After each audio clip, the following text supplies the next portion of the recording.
Ladies and gentlemen, please welcome our moderator, Timothy Swarens, Deputy Opinions Editor at USA Today, and our esteemed panel. Good afternoon. Thank you for joining us today. We have three guests today to talk about chronic hunger in the United States. I'm joined by Ashley Smith, CEO of Blacksville, Kentucky, by Timothy Prewitt, President of the Hunger Project, and Ben Collier, who's joining us on Zoom. He is co-CEO of the FarmLink Project. Ben is in Los Angeles today. Ben, I'm going to start with a question for you. We are coming out, we all hope, coming out of the pandemic when the hunger needs across the country were extraordinary. What are you seeing on the ground today as we move away from 2 years of pandemic? Thanks, Tim. We started FarmLink in April of 2020, so right in the peak of the first wave of the pandemic. And even as we talk about emerging from it, a lot of the same triggers that created such an exacerbated market in food insecurity and food waste at the start of the pandemic are just as present or more present today. A huge part of what we do is provide transportation for the food that the surplus food that we're moving from farm to food bank, and freight costs now more than it has in the entire duration of our project. So better funding and transportation infrastructure to enable us to be moving the surplus that's available in Texas, Georgia, Florida, throughout the country and into the Heartland is really important. I think at the same time, looking at this from a policy perspective, in California, you're starting to see incentives and regulations that exist when it comes to food waste, and coupling that with positive incentives on the tax credit subsidy side of things to just continue to support farmers who are participating in the charitable food space. It goes an incredible way in enabling that food to be available for us to be getting to the communities that need it most. Thank you, Ben. Ashley, help us understand, in a nation where we're surrounded by food, why does hunger continue to be such a persistent problem in the United States? Thank you, Tim. I believe hunger continues to persist for multiple reasons. Inaccessibility to markets for farmers, where they're able to adequately reach consumers who are in need of that healthy, nutrition-dense food. A lack of education on how to prepare raw produce, seasonal produce, local meats. So being able to engage the full food system by bringing in chefs to help expand that knowledge. And lastly, keeping up with the food deserts, food swamps that are plaguing our urban and rural communities. Oftentimes, people are undernourished because they're eating, that fast food that is definitely lacking the nutrition that they're needing. So though we're surrounded by food, it's the quality as well as the origins and sources of those food items. Thank you. Timothy, we're seeing inflation at the highest rate in 40 years. How is that affecting hunger in the United States, people in need? Thanks, Tim. Huge problem. The price of wheat has come up 70% in the past year. Inflation, the war in Ukraine, there's a number of reasons for it, but at the end of the day, families just buy less food. And we're seeing families in rural communities in the United States make trade-offs right there at the till. They've got to put things back that they could afford even a few weeks ago.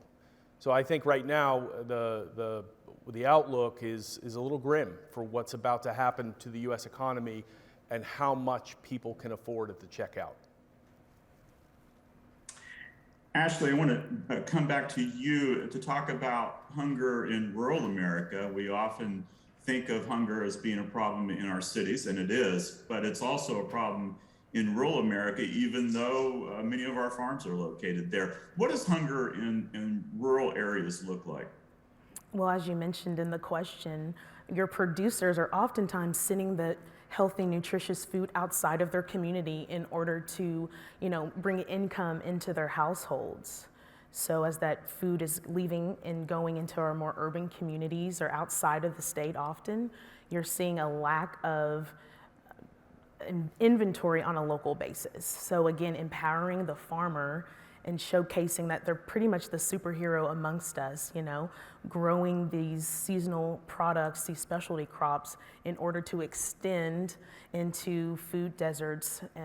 You know, rural and urban communities face very similar challenges over incarceration, substance abuse, and the food insecurity is at the core. So as we've seen through the pandemic, our food banks and food pantries are at their limits. And so again, imploring that farmer to be at the center and empowered, we believe is a great solution to move us forward. You're all doing important work on this set of issues. I just want to take a minute or two for each of you to just talk about the work your organization is doing, your mission, and how you're tackling this set of challenges. Ben, let's start with you. Sure.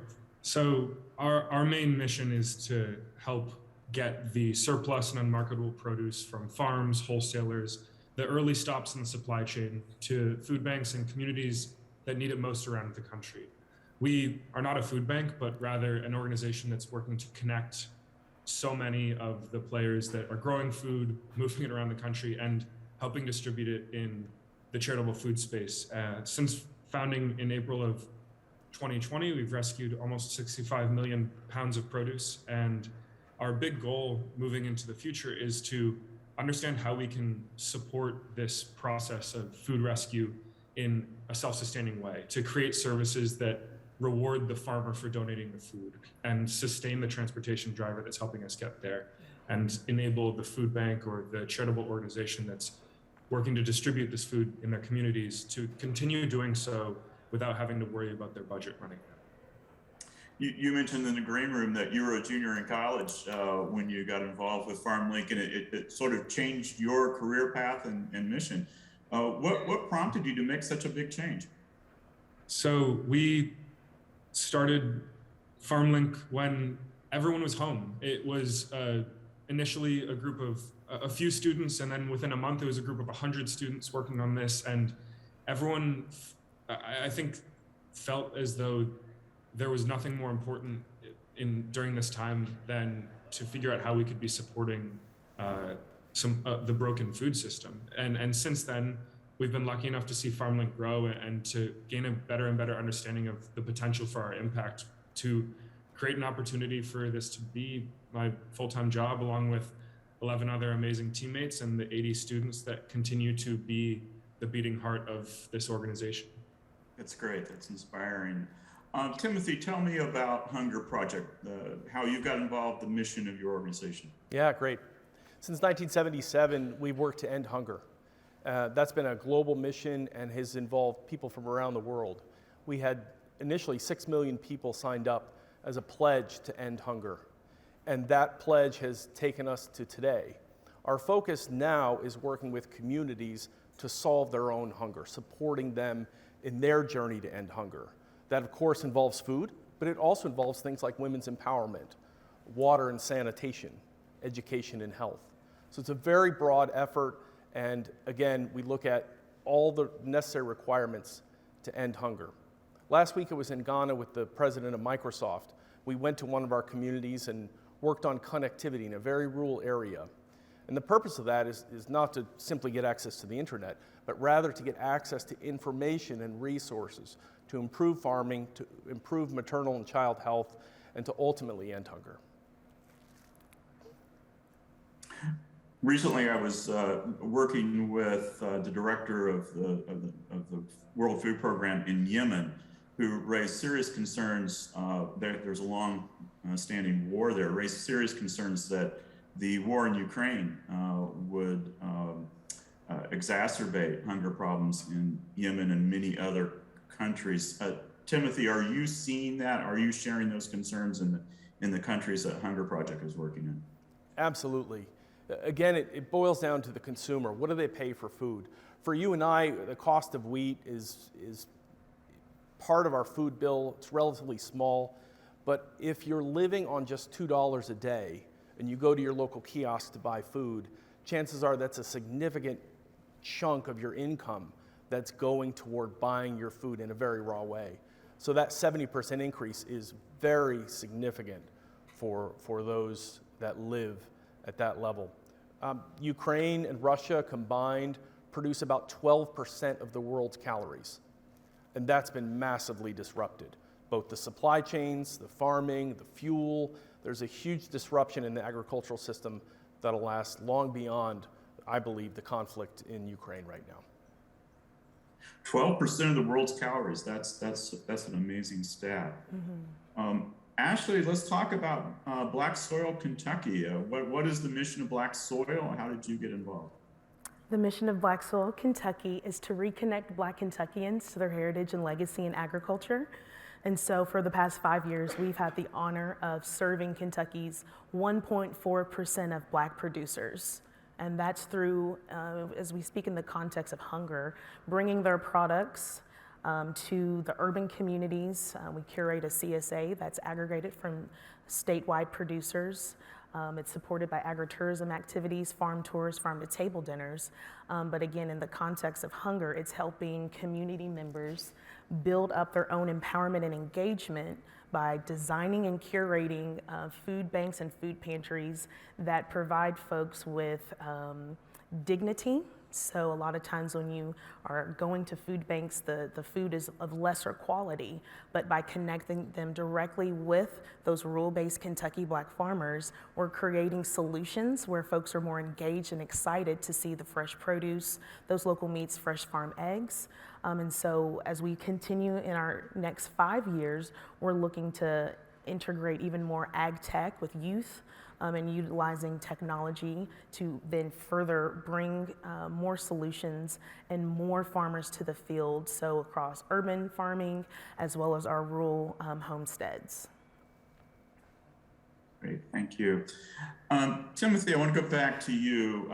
You mentioned that the work of the Hunger Project has been going on for some time. What needs to change to finally begin to reduce the scope of this problem around the world? You know, I think here in the United States, we put enormous effort into agriculture. It's a huge agricultural success story.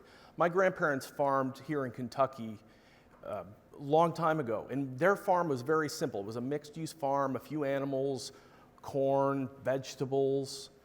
And if you compare that farm to the farms of today, it's a much different situation. Today's commercial agricultural farms are producing so much food, so many calories. Also, global population has risen substantially. Back then, when my grandparents farmed, there was only about 2 billion people on the planet. Now we're 8 billion. So the question is, how do we continue to feed the planet, but yet meet today's challenges? Healthy, nutritious food, and also in the face of shocks, not only like Ukraine, but also the climate. So I think we're entering a phase where innovation has got to be forefront. We also need to look at our government policies. We have up to $16 billion in government subsidies right now. That's for corn, wheat, sugar, some basics. What about the subsidies for vegetables? What about subsidies for more nutritious food? It started, but it's nowhere near what we do for the basics. And if we want a healthy, nutritious food system for all, we need to look at those policies very carefully. Ashley, what changes in policy would help the people that you're serving? Well, one, here in the United States, the USDA, in the most recent COVID-19 relief bill, there was an opportunity for Black farmers to receive debt relief. And that unfortunately has stalled in a court case where 12 white farmers brought a federal lawsuit, and that it was paused. So policy providing access to capital, as we all know, farming is extremely capital intense. Bringing those who have been historically excluded, ignored, overlooked to the forefront to hear their voices as leaders. That's the thing that's blown me away the most. We serve as an advocate, but oftentimes the projects and the initiatives that we work with across our network are just a small sliver of what that farm operation has their hands to. So we see these individuals as the superheroes amongst us, leaders who are oftentimes voiceless, but are making day-to-day impacts on our lives. Ben, what policy changes would you like to see? First of all, I couldn't agree more with what Ashley just brought up. And specific to that, I think the underserved communities of farmers, but also those who exist without food sovereignty around them. And there's a lot of policy that can incentivize that in creating the food access. I think that starts with what I brought up earlier with policy that really encourages farmers to track and be aware of what they're doing with the food that could be donated that is currently going to waste, and creating positive incentives that allow farmers to benefit from doing so. That's something that currently is really underutilized in the entire system today. And then I think on top of that, there's incredible need for investment in transportation and infrastructure to allow us to be getting food to the communities that need it most, and to be investing in food access for areas that Ashley brought up, food deserts, or areas that we're serving right now where gas is so expensive that there's some communities in southern Arizona that we've been reaching where the nearest grocery store is 60 miles away, and people can't afford the money or time to get there. And so ensuring that there is investment in the communities that are falling through the cracks right now is imperative. Thank you. So we talked about policy, and this set of challenges can seem overwhelming, but what can individuals do to make a difference? And Timothy, I'll start with you and ask the same of Ben and Ashley. Yeah, I think what we're seeing right now is a new revolution in agriculture. There are new technologies and new systems like community-supported agriculture that allow farmers to grow more food and to grow local food, healthy food.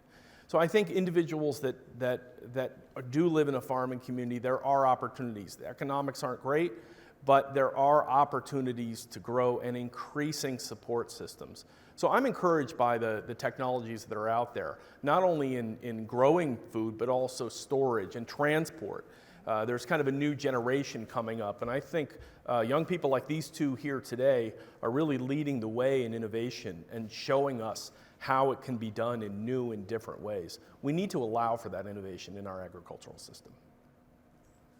Ashley, how can an individual person make a difference to help their neighbors in need? Well, one, recognize that the need is there.